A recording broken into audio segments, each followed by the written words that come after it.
AutoLine Daily is brought to you by Borg Warner, feel good about driving. Bridgestone, your journey, our passion. And by Dow Automotive Systems, improving durability and increasing design flexibility with Betamate structural adhesives at dowbetamate.com.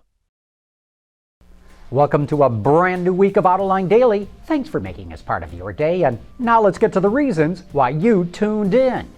When Fiat showed us the electric version of the 500e, it forgot to tell us one thing. Fiat did not develop the car. It was not developed by Chrysler either. Instead, 100% of the EV powertrain, including the batteries, the motor, the power electronics, and regenerative braking, were all developed by Bosch. Chrysler needed an EV to meet California's EV mandate, and so the fastest way to get it done was to buy everything from Bosch. You know, automakers rarely want to admit that suppliers often do a lot of their work, but now Bosch wants other car companies to know that it can do a California car for them as well. And now the Fiat 500 is getting a bigger brother, the 500L. Of course, the 500L has been on sale in Europe for several years, but now it makes its US debut. It shares similar looks to its little brother, especially the front fascia, although it's actually based on the Fiat Panda. After getting some time behind the wheel, we appreciated the additional space. There's ample head and leg room in both the front and rear seats. It also handled the roads well and has a well laid out interior, although we did feel it could use a bit more power. The 500L is on sale now with a starting price just over $19,000, and we'll have a full report of the L in an upcoming AutoLine Daily. American Axle announced it will demolish 7 factories in Detroit in hopes of selling the land that they sit on. The plants were closed when the UAW local refused to provide wage concessions to the company, which was saddled with some of the highest labor costs in the supplier segment. Yet, the UAW local in Three Rivers, Michigan, located only several hours away from the Detroit plants, did provide the company with the concessions it wanted, and most of the work was moved there. It's a real loss for the city of Detroit, which desperately needs the jobs and tax base those kinds of factories can provide. And I've never understood why one part of the UAW could say no, while another part can say yes to the exact same contract. Ford's SYNC and MyFord Touch infotainment systems have received mixed reviews and complaints from customers because its voice recognition and touch screens can be slow to react. But the company says nearly 80% of its 2013 models are equipped with them and have a higher satisfaction rate than customers who don't have them. Even so, future generations of SYNC and MyFord Touch will incorporate buttons and knobs to make them easier to use.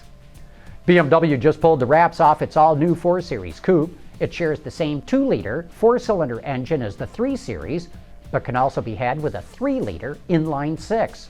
Both engines can be mated to an 8-speed automatic or a 6-speed manual, putting power to the rear wheels or the optional all-wheel drive system. The 4 Series Coupe hits U.S. showrooms this summer with a starting price of over $41,000 for the rear drive version and over $43,000 for the all-wheel drive one. Harley-Davidson is celebrating its 110th anniversary this year with a series of events in 11 different countries. Last week, Harley enthusiasts rode into Rome to celebrate, and even one of the most powerful men in the world joined in. Before Sunday's Mass, Pope Francis blessed thousands of Harley-Davidson motorcycles and their riders. And the company even gave him a black leather vest and 2 white Harleys for the Vatican police force. Now that I've got to see, the Pope in a black leather vest. About a month ago, we showed you a new electric car that's reviving the brand name Detroit Electric. We've got more to show you about that car right after this. Dow Automotive Systems, driving solutions in automotive, commercial transportation, and aftermarket with innovative products like Betamate structural adhesives. Lighter, stronger, safer. dowbetamate.com. Since the delivery of the first Detroit Electric SP01 sports car is being delayed by at least a month, we decided to give you a look at what helps make this car tick. Here's Sean McElroy with that report. Detroit Electric first started producing rechargeable lead-acid battery-powered cars in 1907, but as gas-powered vehicles became easier to operate and less expensive, sales of the Detroit Electric dropped until it went out of business in 1939. However, the brand was revived in 2008, and its new SP01 sports car is using a much different and unique battery system. The battery is a lithium-ion battery pack. It uses conditioned air to cool and heat the pack. So the pack can be used in any environmental condition. The reason why we don't have to use liquid for the thermal management, which some other companies do, is because the type of battery we choose has a very low internal resistance. So that means when you draw the energy out, it doesn't heat up very much. Also unique to Detroit Electric is its SAMI system, or Smartphone Application Managed Infotainment System. It provides access from anywhere in the world to a variety of in-car functions, including things like interior temperature, the radio, and even lighting. SAMI also plays a role in the vehicle's battery management system. The Detroit Electric SP01 is a car that's great fun to drive, but you might not want to drive it every day. We have designed a battery management system that kind of acts like the system in your computer. So what it does is it monitors the status of the car, it keeps the system functioning, but then when the battery gets to a certain level of charge, it then starts to hibernate functions on the car. When it gets to a certain preset lower level of charge, it will then hibernate the entire car. And what that does is that means that you can leave the car for 2 or even 3 years, and then you can come back to the car and via the smartphone system, the SAMI smartphone system unique to Detroit Electric, you can then initiate a reboot, a system restart of the car. Detroit Electric's patented home charging and power backup unit is called 360 PowerBack. It allows the battery to be used to power more than just the SP01.